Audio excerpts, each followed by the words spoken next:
So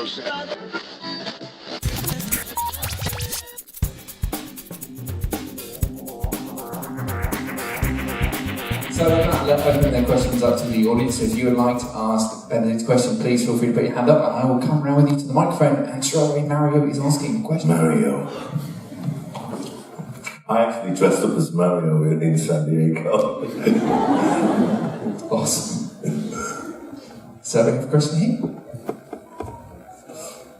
Firstly, You do it in your best Mario accent.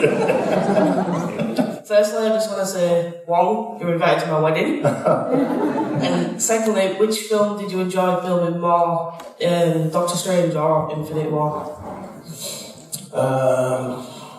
Between the two.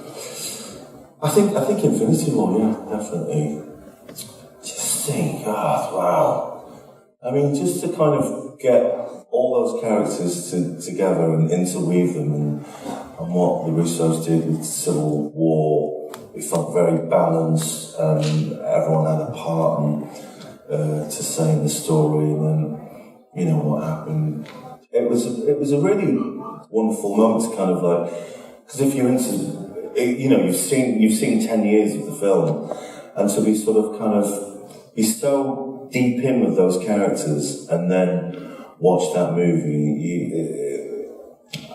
you know, it felt like having watched it, like the audience leaves really heavy-hearted, you know, and yeah, it's great to make audience just feel deep like that, you know.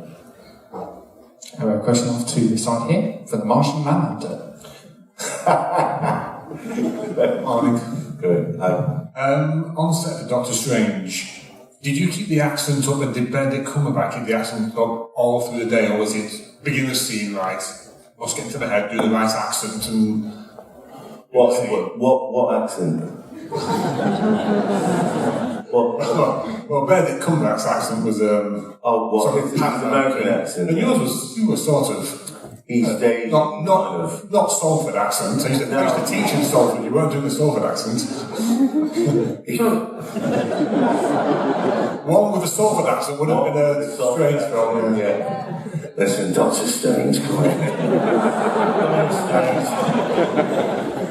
Mind your Infinity Stones. Strange. I'll do it for something else, yeah. I had a question for the person next to you. Hello. Hi. My question is, so obviously you have the same name as Benedict Cumberbatch. Did it ever get confusing? He has the same name as me. So whenever just start Benedict and you both just turned round? Yeah, after a while, but you know, sometimes people shorthand and call me Benny on set, really. But I was given. My Chinese name is Wong, which is Emperor, Hero, Poet. You know, no pressure. So my mum's Catholic, and you know, I'm sort of lapsed Catholic, and so she didn't know what name to give me. So Father Tancred gave me Benedict. So be blessed. So that's it.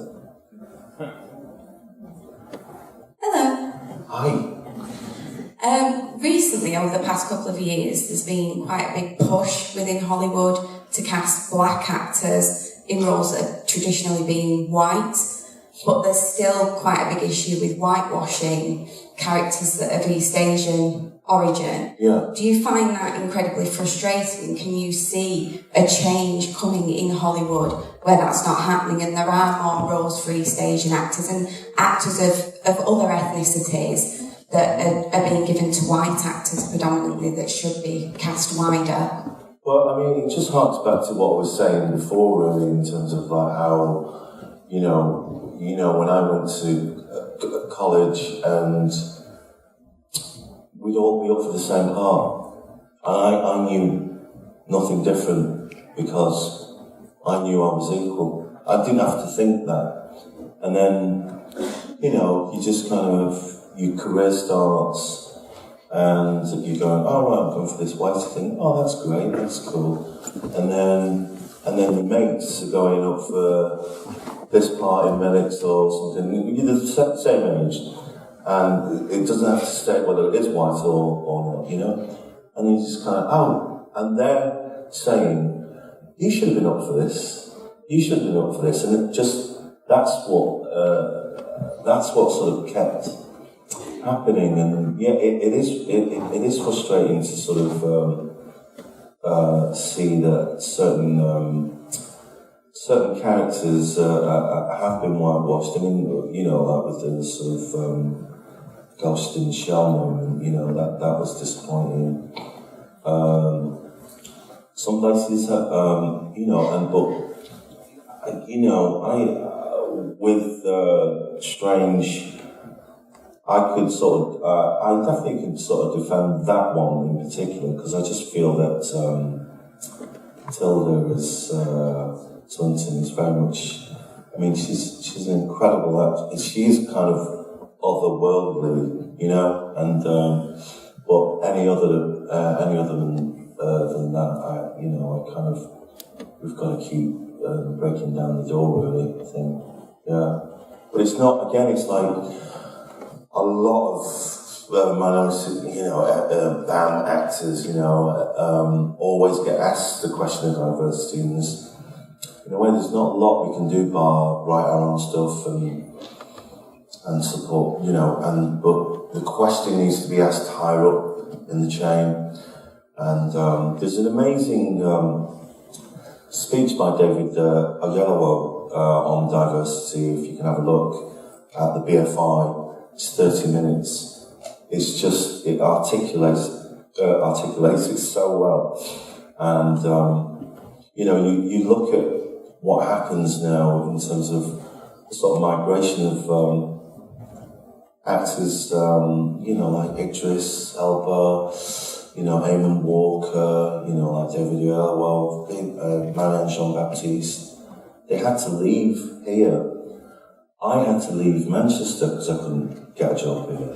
You know, it fucking broke my heart, you know, because I couldn't get a job here.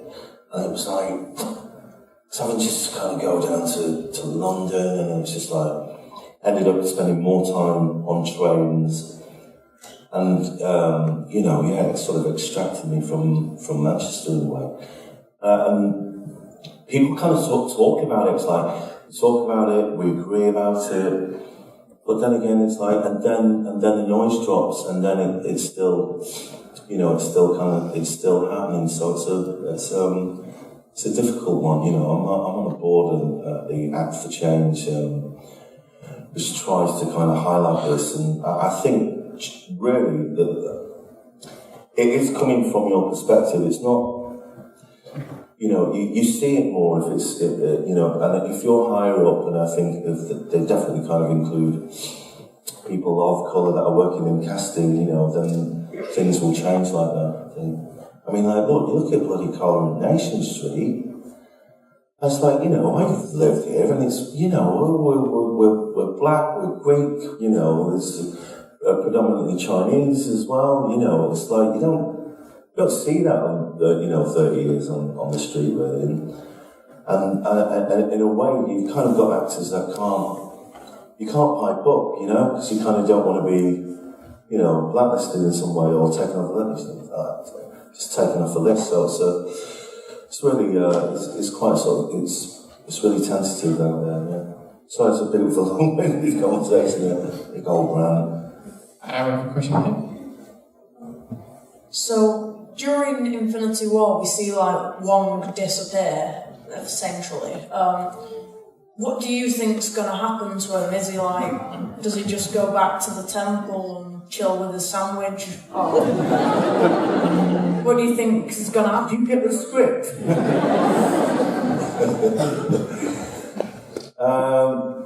Well, you know, he did quite a lot actually in the first sort of 5 minutes that he was in. Chopped the hand off, got invited to a wedding, saved Iron Man.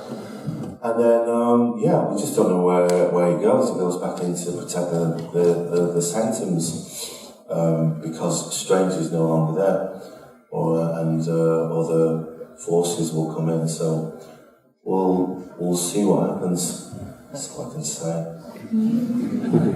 And we have a question from the Joker. Hiya. Obviously, you mentioned that you were born in Eccles and Salford. I'm quite envious on how far you've come from what you started with, and obviously how far you've come. And you've obviously moved to Hollywood and done, not moved, but obviously you've done films there. And I love acting myself, and I just find it great. And I was just wondering if you got any tips, because it's obviously quite a hard industry, and you can really need to take anything that you can get. Yeah. Work hard. Work twice as hard. Learn your lines. Don't think of the jackpot. Don't think about that. Think about and just with everything, what you're doing, harness your passion for something, and just when you approach scenes, all you're looking at is playing the action. You just got to play the action of the scene, and it's kind of just what I did is I climbed every rung of the ladder. It's kind of I did one line here, 2 lines, an episode, something else, joined a Chinese theatre company, was at Willinshaw Forum doing Peter Pan, and then, just do anything and everything to learn your trade, watch as much as you can, go online, you just have to devour it really, and it'll come, the fruit will come of itself, you just get your head down. It's really kind of, that's all I can say in terms of it's hard, isn't it, when you kind of wanting to be sort of being envious, but kind of just realise, just kind of go with that motion. Just know that I've been in your situation where you are now, starting out, and just just take every job and learn it as a craft. I'm still learning now. I just don't. I'm only as good as my last scene. That's for me, not because it's my last job or anything. So, and I'm just still learning as I go along. And we have another question here. So in films like Infinity War and Doctor Strange, you're acting against a lot of CGI, which isn't actually there. So what was it like having to film scenes with, things that aren't really there in real life? Where was I?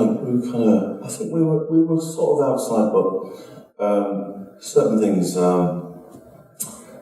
There's a guy who's the head of the VFX, and he's called Sven, and I call him Sven the superpower provider. and so I was dead excited that I got these special powers in the scene, and I was like, oh my god! And so I do this move from my old sort of kung fu school days. And I'm going like this, and I'm going, Sven, I'm doing it now. Sven, I'm doing it now. I'm doing it right now. This. I got it. And I'm doing it right now. But other than that, you kind of sort of breaking away cobwebs, you know what I mean? So you can look, a bit of a dent. So you kind of, you get him a cup of tea, give him a biscuit, Now we have one final question from this young lady here. In Infinity War, when you went to go and protect the Sanctum, who's protecting it now if you're here?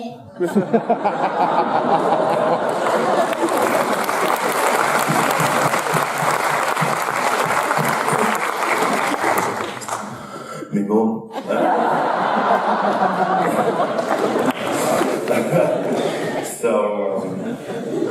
She's got the tea on soon, let's say. Ladies and gentlemen, please join me in giving a massive thank you and a round of applause to the